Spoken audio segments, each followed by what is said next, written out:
ಅಚ್ಚ ವರ್ಷದ ಕನ್ನಡ ರಾಜ್ಯೋತ್ಸವ ಆಚರಣೆ ಕುಡ್ಲಡ್ ಗೌಜಿ ನಡತಂಡು ನಗರದ ಕೇಂದ್ರ ಮೈದಾನಡ್ ಧ್ವಜಾರೋಹಣ ಮಲ್ಪನ ಮೂಲಕ ದಕ್ಷಿಣ ಕನ್ನಡ ಜಿಲ್ಲಾ ಉಸ್ತುವಾರಿ ಸಚಿವರಾಯನ ದಿನೇಶ್ ಗುಂಡೂರಾವ್ ಉಣವು ಕೊರಿಯರು. ವಿಧಾನಸಭೆತ ಗುರಿಕರರಾಯನ ಯುಟಿ ಖಾದರ್, ಸಂಸದೆ ನಳಿನ್ ಕುಮಾರ್ ಕಟೀಲ್, ನನಾತ ಜನ ಕಾರ್ಯಕ್ರಮಡ್ ಪಾಲ್ಗೊಳ್ಳುತ್ತಿದ್ದರು. ಈ ಸಂದರ್ಭದ ಪಾತೆರ್ನ ಸಚಿವ ದಿನೇಶ್ ಗುಂಡೂರಾವ್ ಶಿಕ್ಷಣ ಕ್ಷೇತ್ರದ ಬೆಳವಣಿಗೆ ಹೆಚ್ಚಿನ ಜ್ಞಾನ ಕೊರೊಂದುಂಡು. ಕನ್ನಡ ಶಾಲೆದ ಗುಣಮಟ್ಟನ ಹೆಚ್ಚ ಮಲ್ಪರೆ ನನಾತ ಯೋಜನೆಯಲ್ಲೂ ಜಾರಿಗೆ ಬರ್ಪುಂಡು. ಗ್ರಾಮೀಣ ಅರ್ಥ ಶಾಲೆಡ್ ಖಾಲಿ ಉಪ್ಪುನ ಐಗಳ ಸ್ಥಾನಕ್ಕೆ ಹೆಚ್ಚಿನ ಅಗತ್ಯ ಕೊರೊಂದುಲ್ಲ ಪಂಡದು ಪಂಡೇರು. ಕಾರ್ಯಕ್ರಮ ಬೇತೆ ಬೇತೆ ಕ್ಷೇತ್ರದೆಡೆ ಪೆರಿಯ ಬೇಲೆ ಮಲ್ತಿನ 40 ಜನಕ್ಕೆ ಜಿಲ್ಲಾ ರಾಜ್ಯೋತ್ಸವ ಪ್ರಶಸ್ತಿ ಕೊರೆದು ಮಾನದಿಗೆ ಮಲ್ತಿರು. ಎಲ್ರಿಗೂ ಶುಭಾಶಯಗಳನ್ನ ಹೇಳುತ್ತಾ, ವೇದಿಕೆ ಮೇಲೆ ಆಸೀನರಾಗಿರ್ತಕ್ಕಂಥ ಎಲ್ಲ ಅತಿಥಿ ಗಣ್ಯರೇ,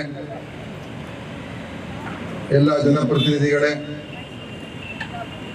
ಹಾಗೂ ಇವತ್ತಿನ ಸಮಾರಂಭಕ್ಕೆ ಆಗಮಿಸಿರ್ತಕ್ಕಂಥ ಎಲ್ಲ ಸನ್ಮಾನಿತರೇ, ಅಧಿಕಾರಿಗಳೇ ಮತ್ತು ಜಿಲ್ಲೆಯ ಸಾರ್ವಜನಿಕ ಬಂಧುಗಳೇ, ವಿದ್ಯಾರ್ಥಿಗಳೇ ಹಾಗೂ ಮಾಧ್ಯಮ ಸ್ನೇಹಿತರೆ, ಇಂದಿನ ಕನ್ನಡ ರಾಜ್ಯೋತ್ಸವದ ಶುಭ ಸಂದರ್ಭದಲ್ಲಿ ನಮ್ಮ ನಾಡಿನ ಭಾಷೆ, ಕಲೆ, ಸಂಸ್ಕೃತಿ ಹಾಗೂ ಪರಂಪರೆಗಳನ್ನು ನೆನೆದು ಅವುಗಳನ್ನು ಪ್ರಾಮಾಣಿಕವಾಗಿ ಜಾರಿಗೆ ತರುವುದರ ಮೂಲಕ ಅವುಗಳನ್ನು ಅಭಿವೃದ್ಧಿಗೊಳಿಸುವ ಮಹತ್ವದ ದಿನ ಹಾಗೂ ಇದರ ಉಳಿವಿಗಾಗಿ ನಾವೆಲ್ಲರೂ ದೀಕ್ಷೆ ತೊಡುವ ದಿನ ಇದಾಗಿದೆ ಎಂದು ಭಾವಿಸುತ್ತೇನೆ.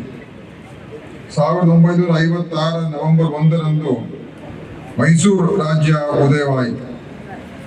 1973 ನವೆಂಬರ್ 1ರಂದು ಆಗಿನ ಮುಖ್ಯಮಂತ್ರಿ ಸನ್ಮಾನ್ಯ ದೇವರಾಜ್ ಅರಸ್ ರವರ ಅವಧಿಯಲ್ಲಿ ಕರ್ನಾಟಕ ಎಂದು ನಾಮಕರಣ ಮಾಡಲಾಯಿತು.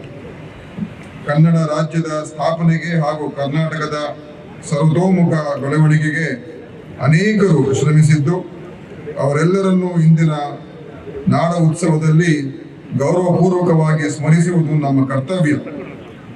ಹಲವಾರು ವರ್ಷಗಳ ಹೋರಾಟದ ಫಲವಾಗಿ ಕನ್ನಡಿಗರಿಗೆಲ್ಲ ಒಟ್ಟಾಗಿ ವಿಶಾಲ ಕರ್ನಾಟಕದಲ್ಲಿ ನಮ್ಮ ಸಂಸ್ಕೃತಿ, ಪರಂಪರೆ, ಕಲೆಯನ್ನು ಉಳಿಸಿ ಬೆಳೆಸಿಕೊಂಡು ಬಾಳುವಂತಾಯಿತು.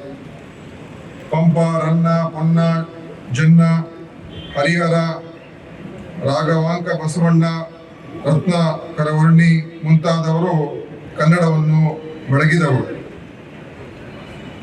ದೇಶದ ಸಾಹಿತ್ಯದಲ್ಲಿ ಮತ್ತು ಭಾಷಾ ಲೋಕದಲ್ಲಿ ಕನ್ನಡ ಹಾಗೂ ಕನ್ನಡ ನಾಡು ಅತ್ಯುನ್ನತವಾಗಿ ಬಣ್ಣಿಸಲ್ಪಟ್ಟಿದೆ. ಶಾಸ್ತ್ರೀಯ ಸ್ಥಾನಮಾನ ಪಡೆದಿರುವ ಕನ್ನಡ ಭಾಷೆಯು ಇನ್ನಷ್ಟು ಉತ್ತುಂಗಕ್ಕೇರುವುದು ಅಭಿಮಾನದ ಸಂಗತಿಯಾಗಿದೆ. ಕನ್ನಡ ಭಾಷೆಯ ಸರ್ವತೋಮುಖ ಅಭಿವೃದ್ಧಿ ಹಾಗೂ ಬೆಳವಣಿಗೆಗೆ ಸೇವೆ ಸಲ್ಲಿಸುತ್ತಿರುವ ಹಿರಿಯರನ್ನು ಇಂದು ನೆನೆಯಬೇಕಾಗಿದೆ. ಕನ್ನಡ ಬರೀ ಭಾಷೆಯಲ್ಲ, ಇದೊಂದು ಶಕ್ತಿ. ನಮ್ಮ ನಾಡು, ನುಡಿ ಹಾಗೂ ಸಂಸ್ಕೃತಿಗೆ ಭವ್ಯವಾದ 2000 ವರ್ಷಗಳ ಇತಿಹಾಸವಿದ್ದು, ಈ ನಮ್ಮ ನಾಡಿನ ಸಂಪತ್ತು, ಸಂಪ್ರದಾಯ, ಪರಂಪರೆ, ಕಲೆ, ಸಂಸ್ಕೃತಿ ಹಾಗೂ ಭಾಷೆ ಇವುಗಳನ್ನು ಉಳಿಸಿ ಬೆಳೆಸಿಕೊಂಡು ಹೋಗುವುದು ಪ್ರತಿಯೊಬ್ಬ ಕನ್ನಡಿಗರ ಆದ್ಯ ಕರ್ತವ್ಯವಾಗಿದೆ. ಮಾತೃಭಾಷೆಯನ್ನು ಗೌರವಿಸಬೇಕು ಎಂದು ರಾಷ್ಟ್ರಪಿತ ಮಹಾತ್ಮ ಗಾಂಧೀಜಿಯವರು ಪ್ರತಿಪಾದಿಸಿದ್ದರು ಎಂಬುದನ್ನು ನಾವು ಮನಗಣಬೇಕಾಗಿದೆ. ವಿವಿಧ ಕ್ಷೇತ್ರಗಳಲ್ಲಿ ಪರಿಣಿತರನ್ನು ಹೊಂದಿ ಪ್ರಸಿದ್ಧ ಪಡೆದ ದಕ್ಷಿಣ ಕನ್ನಡ ಲೋಕದಲ್ಲಿ ತನ್ನದೇ ಆದ ಹಿರಿಮೆಯನ್ನು ಗಳಿಸಿಕೊಂಡಿವೆ.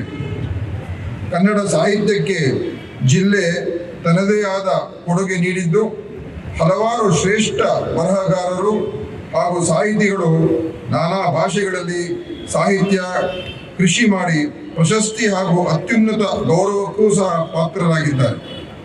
ಕನ್ನಡ ಸಾಹಿತ್ಯ ಭಾಷಾ ಶ್ರೀಮಂತಿಕೆಯಲ್ಲಿ ಕರಾವಳಿಯ ನಮ್ಮ ಜಿಲ್ಲೆಯು ಅವಿಭಾಜ್ಯ ಉಲ್ಲೇಖವಾಗಿದೆ ಎಂಬುದು ವಾಸ್ತವವಾಗಿದೆ.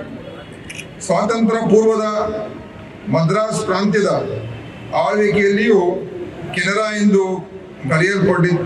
ಕರೆಯಲ್ಪಡುತ್ತಿದ್ದ ಈ ನೆಲದಲ್ಲಿ ಕನ್ನಡವು ಆಳವಾಗಿ ಕಂಪು ಬೀರುತ್ತಿತ್ತು ಎಂಬುದನ್ನು ಇತಿಹಾಸದ ದಾಖಲೆಗಳೇ ಸಾರುತ್ತಿವೆ.